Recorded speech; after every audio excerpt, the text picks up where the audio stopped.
Certaines situations dans la vie sont tellement inattendues qu'elles laissent une marque qui efface tout ce qui s'est passé avant.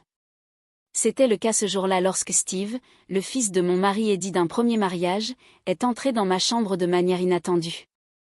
Jusqu'à ce moment-là, tout avait été routinier. Mon mari Eddie était au travail comme d'habitude, et je me préparais pour une collecte de fonds. Steve, qui était rentré chez nous récemment après une période difficile, passait du temps avec nous pour se remettre. Nous nous croisions à peine, sa présence silencieuse dans la maison semblait nous protéger de l'obligation de créer une connexion. Mais cette nuit-là, tout a changé. Je me tenais devant le miroir, essayant ma robe pour l'événement. Rouge et moulante, elle soulignait ma silhouette, mais je la trouvais trop provocante. Je l'ai jetée et suis restée en sous-vêtements, cherchant quelque chose de plus approprié. Mon regard s'est posé sur une robe noire, simple mais élégante, qui pendait dans mon placard. Je l'ai sortie et me suis accroupie pour enlever les bas.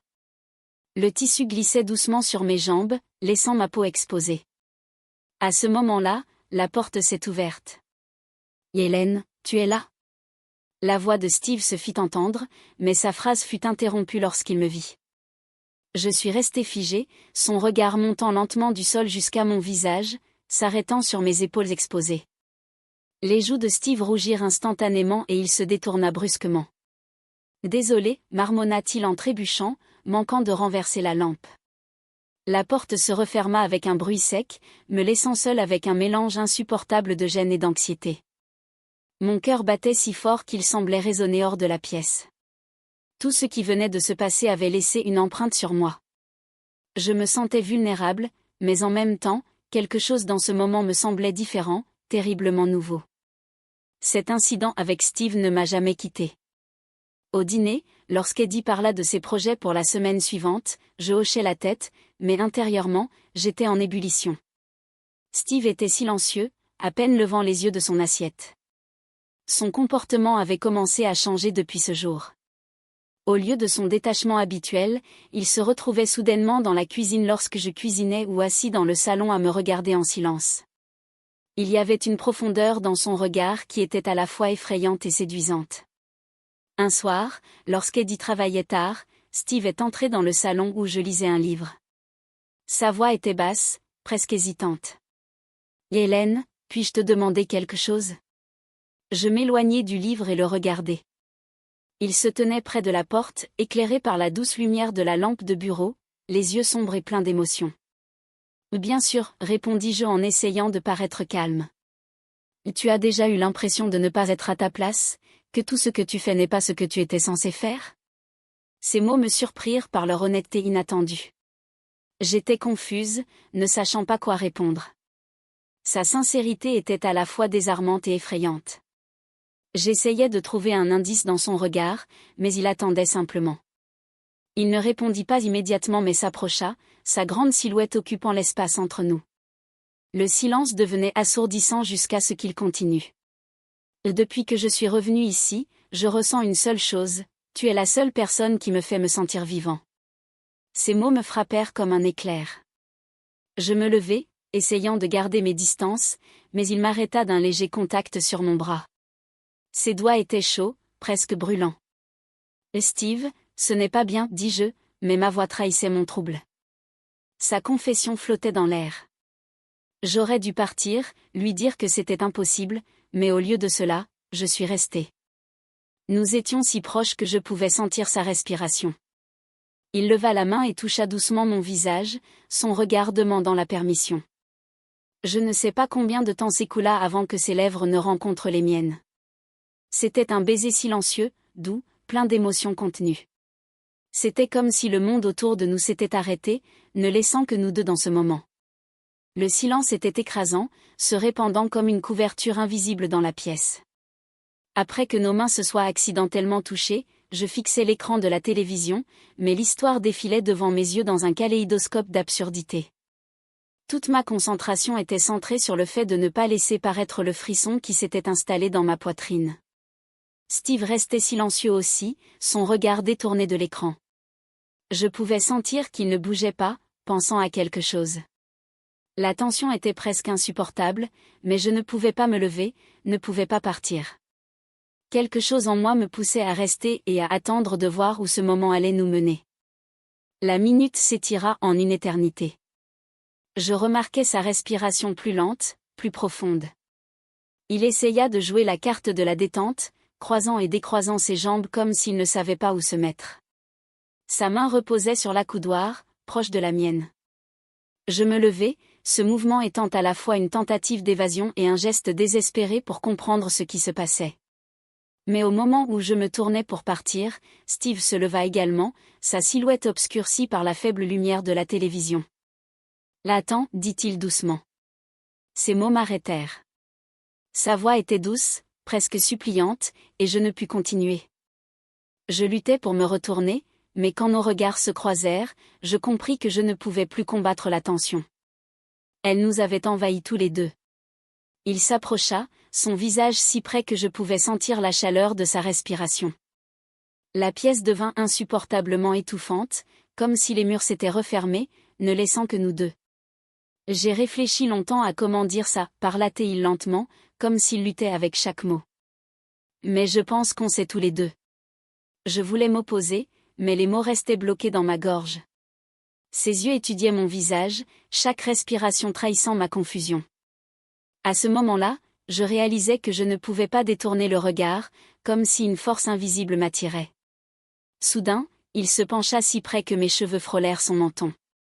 Je ne pouvais plus résister, ni à mes émotions ni à ce moment. Lorsque ses lèvres touchèrent les miennes, c'était comme si le monde s'était arrêté. Le baiser était à la fois timide et insistant, plein d'émotions. Nous nous étions tous les deux cachés pendant si longtemps que je me suis reculée, mais je n'ai pas pu m'éloigner complètement. Pendant un bref instant, j'ai croisé son regard, rempli de remords et de désir. C'est mal, ai-je finalement lâché, mais mes mots sonnaient peu convaincants, comme si j'essayais de me rassurer. Il n'a pas répondu, s'est simplement éloigné, me donnant de l'espace. Son silence en disait plus que tous les mots. J'ai presque couru hors de la pièce, me fermant à clé. Mon cœur battait si fort que je savais que toute la maison pouvait entendre le bruit. J'ai passé le reste de la nuit à m'inquiéter, essayant de comprendre ce qui venait de se passer. La frontière qui existait entre nous avait été effacée en un instant, et il n'y avait plus de retour en arrière. Le matin, quand je suis descendue à la cuisine, il était déjà là. Ces tentatives apparentes de comportement normal ne faisaient qu'empirer les choses. Nos regards se sont croisés et j'ai réalisé que ce n'était pas fini. Je l'ai vu dans la lumière du matin, debout dans la cuisine comme un fantôme de mes propres peurs. Son visage était pâle, ses traits creusés, et ses doigts tremblaient lorsqu'il tenait son téléphone. Je me suis figée involontairement sur le seuil, sentant le silence de la pièce me peser contre la poitrine. Quelque chose avait changé, nous le savions tous les deux, mais aucun de nous n'osait prononcer les mots qui briseraient l'équilibre fragile entre nous. Il s'est tourné vers moi, son regard figé un instant comme s'il essayait de décider s'il devait ou non dire ce qu'il avait sur le cœur. Je sentais quelque chose de lourd dans l'air, quelque chose d'inexprimé. Sa voix, quand il a enfin parlé, était brisée. Je dois partir bientôt. Les mots résonnaient en moi avec un étrange vide, comme si quelqu'un avait frappé le sol sous mes pieds. Un frisson a parcouru mon échine, mais je suis restée calme, essayant de cacher les émotions qui semblaient prêtes à éclater. « Pourquoi ?» ai-je demandé, sachant que sa réponse changerait tout. « C'est difficile à expliquer », a-t-il répondu en se détournant, posant ses mains sur le plan de travail de la cuisine. « Fais-moi confiance, c'est pour le mieux. » « Mieux pour qui ?» La question était sur ma langue, mais je n'ai pas pu la prononcer. Soudain, il était difficile de respirer. Le silence fracassant entre nous devenait un gouffre. J'ai serré mes poings pour m'empêcher de courir vers lui et de le forcer à m'expliquer.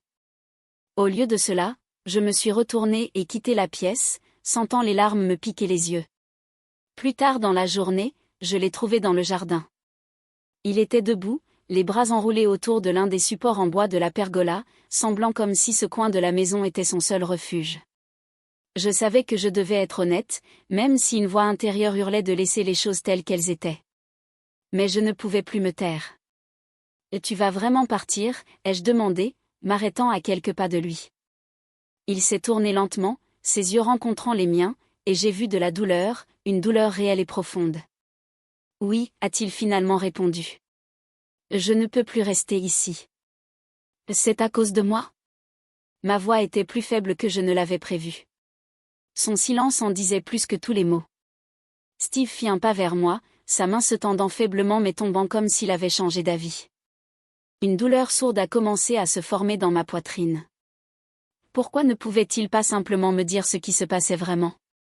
C'est trop compliqué, a-t-il ajouté. Je ne veux pas te faire de mal. Cette nuit-là était particulièrement sombre, la lune était cachée derrière des nuages épais, et une étrange mélancolie enveloppait toute la maison. Je ne pouvais pas dormir, les pensées de son départ perçaient mon esprit.